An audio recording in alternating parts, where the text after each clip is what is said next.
আসসালামু আলাইকুম রহমতুল্লাহ। আজকে আমরা শিখব সপ্তমের গণিত প্রথম অধ্যায় ১.২ এর দুইটি অঙ্ক। প্রথমটি হলো কত ১৫ নম্বর এবং পরেরটি হলো ১৬ নম্বর। এই অঙ্কটি কি বলেছে, কোন ক্ষুদ্রতম পূর্ণ বর্গ সংখ্যা ৯, ১৫ এবং ২৫ দ্বারা বিভাজ্য হবে। অর্থাৎ এমন কোন ক্ষুদ্রতম সংখ্যা আছে এবং বের করতে হবে সেটা কত হবে, ৯ দ্বারা নিঃশেষে বিভাজ্য যাবে, ১৫ দ্বারাও ভাগ যাবে এবং ২৫ দ্বারাও ভাগ যাবে। এমন কোন ক্ষুদ্রতম সংখ্যা, সেই সংখ্যা কি করতে বলছে, আমাদেরকে বের করতে বলছে। কোন ক্ষুদ্রতম সংখ্যা এটা আমাদের বের করতে বলেছে। তো এটা করার জন্য আমরা কি করব, ক্ষুদ্রতম সংখ্যা বললে আমরা কি করি, লসাগু নির্ণয় করি না। সেটাই আমরা লিখবো যে নির্ণয় ক্ষুদ্রতম সংখ্যা কি হতে হবে, ৯, ২৫ এবং ৯, ১৫ এবং ২৫ কি লসাগু। এটা আমাদের কত নম্বর, ১৫ নম্বর। আমরা কি লিখবো, যে নির্ণয় ক্ষুদ্রতম সংখ্যা হবে কত, ৯, ১৫ এবং ২৫ এর লসাগু। চলুন লিখি।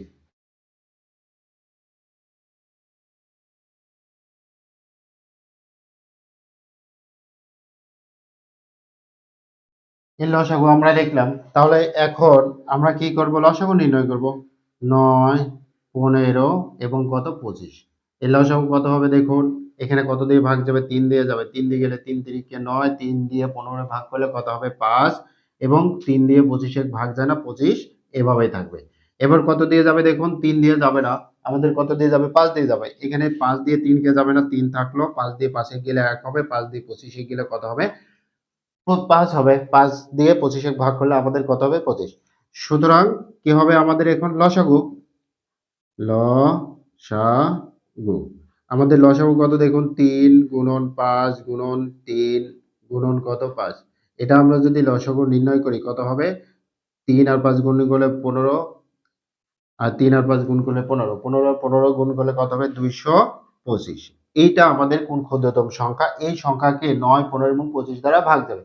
সেটাই আমরা এখন লিখি যে সুতরাং এইটা কত, এটা একটি পূর্ণবর্গ সংখ্যা না, ২, ২, ৫ এদের পূর্ণবর্গ সংখ্যা হবে, পূর্ণবর্গ সংখ্যা হতে হবে। এই ২, ২, ৫, ২২৫ এটা কিন্তু আমাদের কি সংখ্যা, পূর্ণবর্গ সংখ্যা। সুতরাং এই ২২৫ পূর্ণবর্গ সংখ্যা, পূর্ণবর্গ সংখ্যা। তাহলে আমরা দেখতে পেলাম যে এটা একটি পূর্ণবর্গ সংখ্যা এবং এটাকে কত দ্বারা ভাগ যাবে, ৯, ২৫ এবং ৯, ১৫ এবং ২৫ দ্বারা ভাগ যাবে। সুতরাং নির্ণেয় ক্ষুদ্রতম সংখ্যা কত, এটাই নির্ণেয় ক্ষুদ্রতম সংখ্যা কত আমাদের, ২২৫। এটাই আমাদের উত্তর, এটা আমাদের কত উত্তর। আশা করছি বুঝতে পেরেছেন। এবার আমরা কত নম্বর অঙ্কটি সমাধান করব। পরে অঙ্কটি হচ্ছে, কোনো একটি ধান খেতে কাট ধান কাটতে শ্রমিক নেওয়া হলো। একটি ধান খেতে ধান কাটতে কিছু লোক নেওয়া হলো বা জনবল নেওয়া হলো। প্রত্যেক শ্রমিকের দৈনিক মজুরি তাদের সংখ্যার ১০ গুণ। প্রত্যেক দিনে যে কাজ করে তাদের সংখ্যার দ্বিগুণ, সংখ্যার কত ১০ গুণ মজুরি। তাদের মজুরি প্রত্যেক দিনের সেটা কত, দৈনিক মজুরি তাদের সংখ্যার ১০ গুণ। যে কয়জন থাকবে তার ১০ গুণ কি হবে, তাদের মজুরি পাবে। আচ্ছা, এই মজুরি, দৈনিক মোট মজুরি কত টাকা, ৬,২৫০ টাকা। এটা হলো দৈনিক মজুরি, যে কয়জন কাজ করে তাদের মোট মজুরি ৬,২৫০ টাকায় তারা এটা পায়। এখন বলছে শ্রমিকের সংখ্যা বের করো, তারা কতজন কাজ করে এটা আমরা, আমাদেরকে বের করতে বলেছে। তো এটা তো আমরা জানি না, তো ধরে নেই, ধরি এটা কত আমাদের ১৬ নাম্বার, ধরি শ্রমিকের সংখ্যা কত, ক। আমরা তো এটা জানি না, আমরা ধরে নিলাম শ্রমিকের সংখ্যা কত, ক। ধরি শ্রমিকের সংখ্যা কজন এবং প্রতিদিনের মজুরি কত, তাদের শ্রমিকের দৈনিক মজুরি। তাহলে আমরা এখন লিখব দৈনিক মজুরি, দৈনিক মজুরি, দৈনিক মজুরি কত, দেখুন দৈনিক মজুরি তাদের সংখ্যা, শ্রমিকের সংখ্যা কত, কজন, তাদের সংখ্যার কত গুণ, ১০ গুণ। এই দেখো তাদের সংখ্যার কত গুণ, ১০ গুণ। দৈনিক মজুরি তারা কত টাকা পায়, তারা পায় তাদের সংখ্যার ১০ গুণ। তাদের সংখ্যা কতজন, কজন, আমরা ক ধরে নিয়েছি, তাদের সংখ্যার ১০ গুণ এত টাকা পায়। তাহলে আমাদের এখানে কত হচ্ছে, ১০ ক টাকা। এখন এরা তো পায় দৈনিকের টাকা, আমাদের পোস্টে দেওয়া আছে মোট মজুরি এত টাকা, তাহলে এরা তো দৈনিক পাইলো। এখন মোট মজুরি তাহলে কত হবে? সুতরাং তাদের মোট মজুরি কত টাকা? এখন একটু খেয়াল করুন, ধরে নেন আমি আর আপনি দুইজন ব্যক্তি, কোনো একটা কাজ করি, ধরে নেন ধান কাটছে। এখন বলছি যে দুইজনের ব্যক্তির প্রত্যেক জনের 20 টাকা দৈনিক, প্রত্যেক জনের 20 টাকা, তাহলে দুইজনে কত হবে? আমরা দুইজন, আমাদের প্রত্যেক জনে কত টাকা? 20 টাকা, তাহলে মোট কত হবে? 40 টাকা না? এইটুকু খেয়াল করুন যে আমি আর আপনি 20 টাকা করে যদি আমরা পাই, তাহলে মোট কত টাকা হচ্ছে? 40 টাকা। আমার 20 টাকা, আপনার 20 টাকা, তাহলে 40 টাকা হলো। এইখানে আমরা কি করলাম?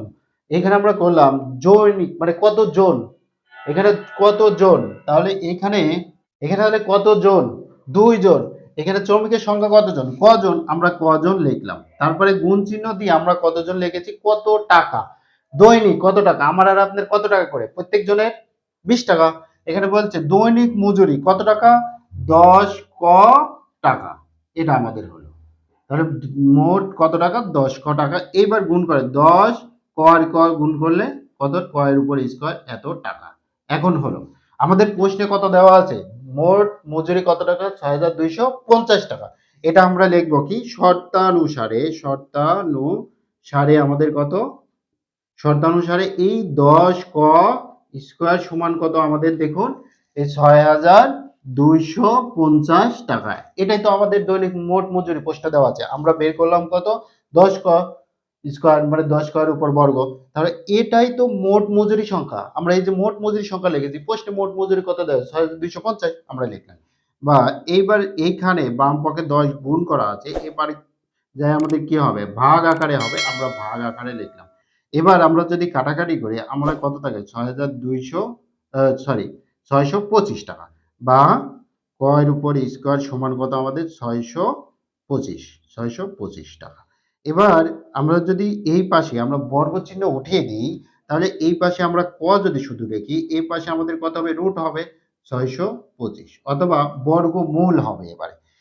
এবার আমরা ক সমান এইটাকে বর্গ করলে কত পাবো? অবশ্যই 25 পাবো। এটা আপনারা কি করে বুঝলেন? দেখুন এখানে আমি একটু বুঝিয়ে দিই। কত? ৬২৫ কে আমরা বর্গ করব, এইভাবে আমরা দাগ দিলাম। এবার এখানে কত লিখবো? 2 লিখবো। 2 কে বর্গ করলে কত হবে? 4। কেন আমরা 3 লিখতে পারবো না? 3 কে বর্গ করলে 9 হবে, আমাদের আছে কত? 6। এখানে বিয়োগ করলে 2 2 5। এইবার এইখানে কত আছে? 2। 2 কে 2 দ্বারা গুণ করে কত হবে? 4। এখানে যা থাকে তাকে তো আমরা 2 দ্বারা গুণ করি। এবার এখানে যাকে বসাবো, এখানেও তাকে বসাবো। এখানে আমরা 5 বসালাম, এখানে আমরা 5 বসালাম। 5 আর 5 গুণ করলে কত হবে? 25। 25 এর 5 হাতে আমার কত? 2। 5 আর 4 গুণ করলে কত হবে? 20। 20 আর হাতে 2 কত? 22। তাহলে আমাদের এই যে 625 এর বর্গমূল কত? আমাদের পাইলাম কত? 25। তাহলে চৌমিকের সংখ্যা কত? দেখুন ধরে নিয়েছিলাম চৌমিকের সংখ্যা কত? কয়জন? তার মানে মোট চৌমিকের সংখ্যা, মানে চৌমিকের সংখ্যা বের করো প্রতিদিনের। তাহলে প্রতিদিনের চৌমিকের সংখ্যা কতজন? 25 জন। এটাই আমরা লিখব উত্তর, চৌমিকের সংখ্যা কতজন? 25 জন। আশা করছি বুঝতে পেরেছেন। আজকের পর্ব এখানে শেষ করছি। সামনের পর্ব দেখার আমন্ত্রণ জানিয়ে আসসালামু আলাইকুম ওয়া রাহমাতুল্লাহ। Hey there. Subscribe to my channel. And also press this bell icon.